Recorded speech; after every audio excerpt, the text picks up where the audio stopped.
Hi, and welcome to Homeschool-ology. Today I'm going to be sharing all my tips and tricks for long car rides with kiddos. If you don't already know, we are taking a summer vacation from Florida out to Colorado, through Utah, and then back again.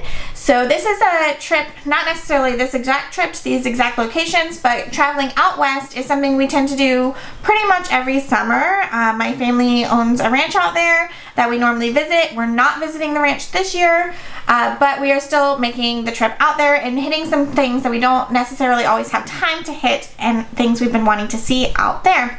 So we are going to be spending a lot of hours in the car, and so today I'm going to share my best tips and tricks that I use to help give less stress in the car.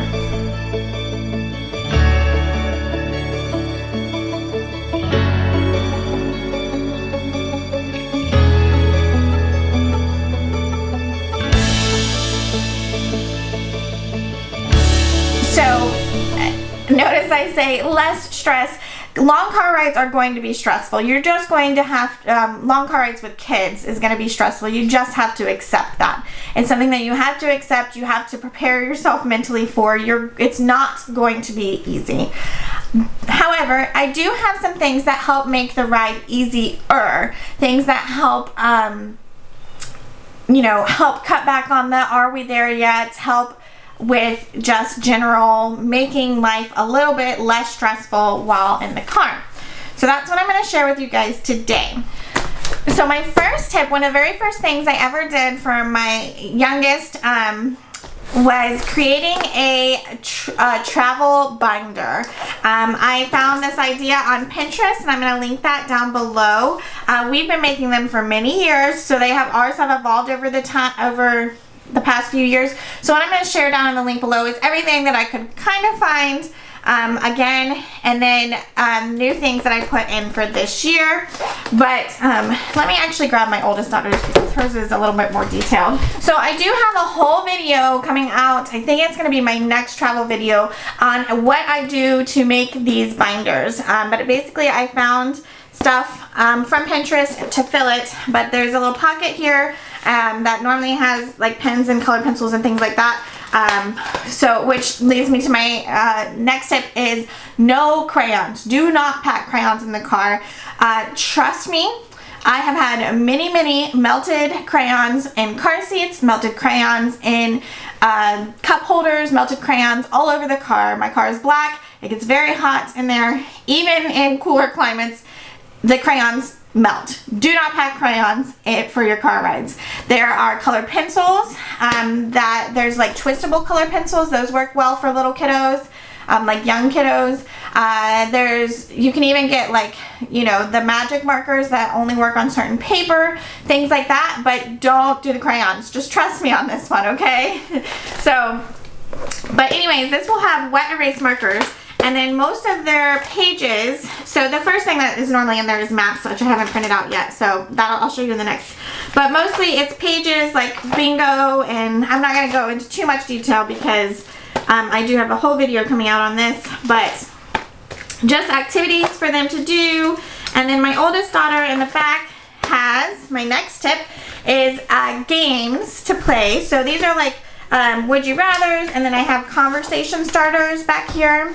And then there's always, of course, your standby like I Spy and 20 questions. And one of my kiddos' favorite is the letter game, where you look for signs that, look for a letter on signs or license plates or things like that. And you try to get through the whole alphabet. That one's good to play like in cities. It's a little bit harder to play out west because there's not very many signs to do. Another version of the alphabet game is like picking a category, for instance fruits, and then naming something that starts with each letter of the alphabet. These are all tried and true games that I'm sure you've heard about, but these are the kind of games that our family likes to play in the car. So that is another good tip for fighting boredom in the car. One thing that we've been doing recently, not recently, I guess we've been doing it for several years, but when we started homeschooling and doing a lot more read-alouds, we would bring our read-alouds with us. If you saw our summer reading plan video right here, which I believe is the video that comes out before this one, you saw that we do all different kinds of books that I read aloud to the kiddos. I try to find books that kind of have to do with the places that we're going to. So like we did Little House in the Big Woods, the last car trip we went out west. So we're gonna do Little House on the Prairie this time because we went and saw Laura Ingalls Wilder's house. It was 2 summers ago, which was super fun, which is why I chose that one to begin with. But this is kind of the areas that we're going to.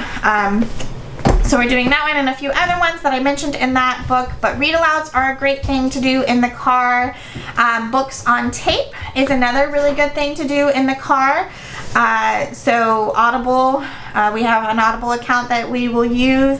And of course, last but not least, all the electronics. My kiddos have phones and or tablets, and they have switches, and so we bring those. Make sure that you get some kind of multiple, want something to eat?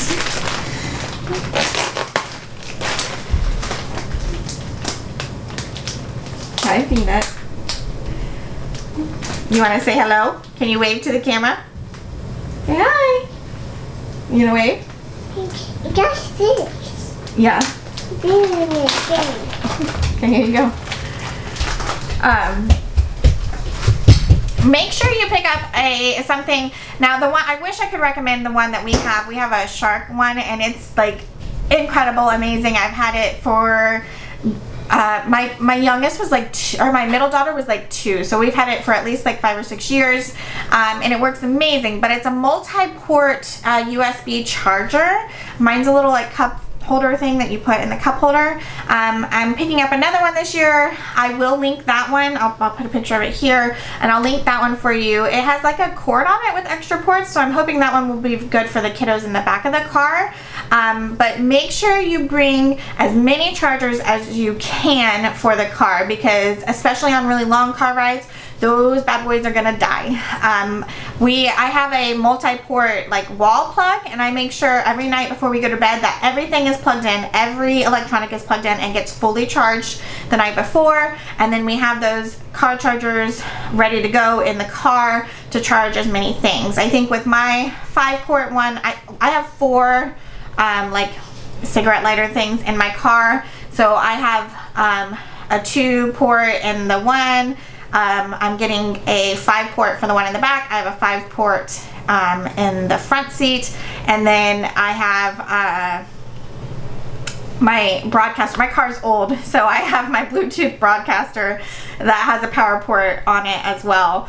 So we have, how many is that? That's like 10, 11, 12. We have like 13 for our family of 6, and sometimes that's not even enough. So my tip to you is order as many plugs as you have, get as many 5-port chargers as you can to make sure that you're having all the space to plug in all those electronics, because they are going to die when you're in the car for a long time. So probably my #1 tip for stopping the "are we there yet" question, or at least limiting the "are we there yet" question, is surprise bags.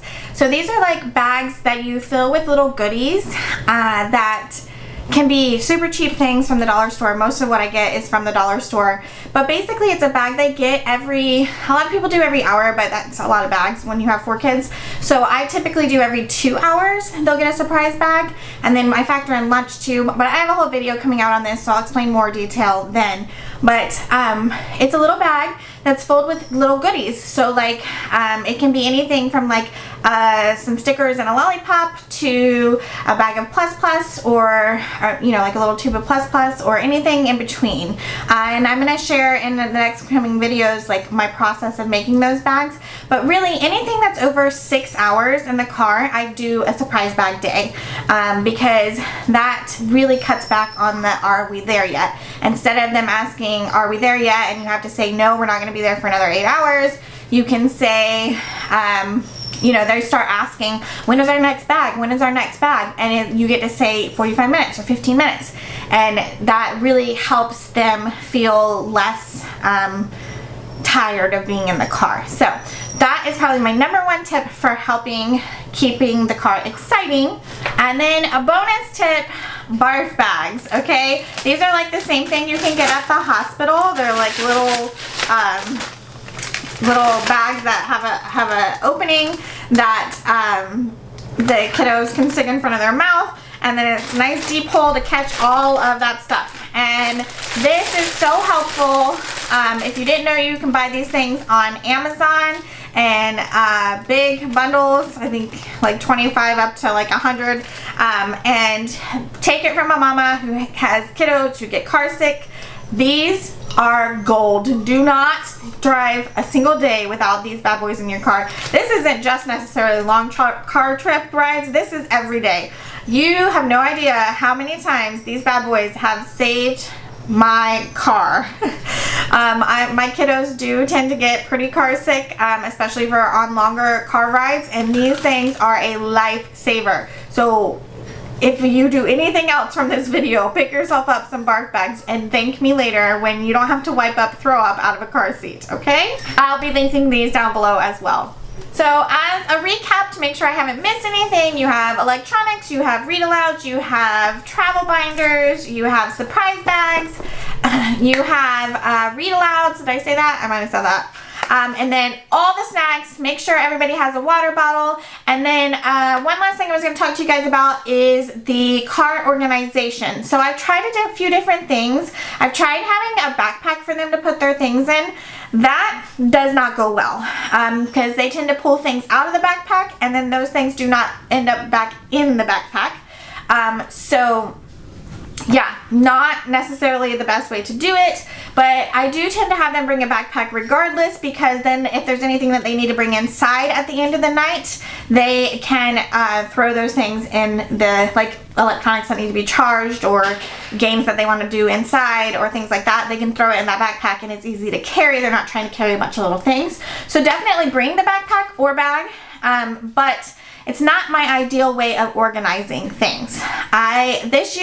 Last year, I got some cheapy back of the seat car organizers, and that worked pretty well. I didn't like the organizers that we got. So I'm getting new organizers this year, and I'll be sharing that with you guys in another video. But my car doesn't have a lot of like space to put things, so utilizing that space on the back of the seat really is what works best for us.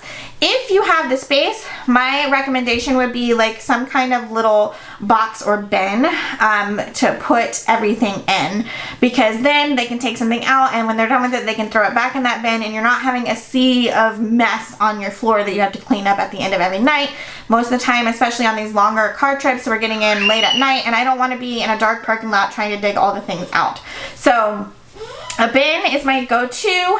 Can't always be done with limited car space, especially if we're on a long drive.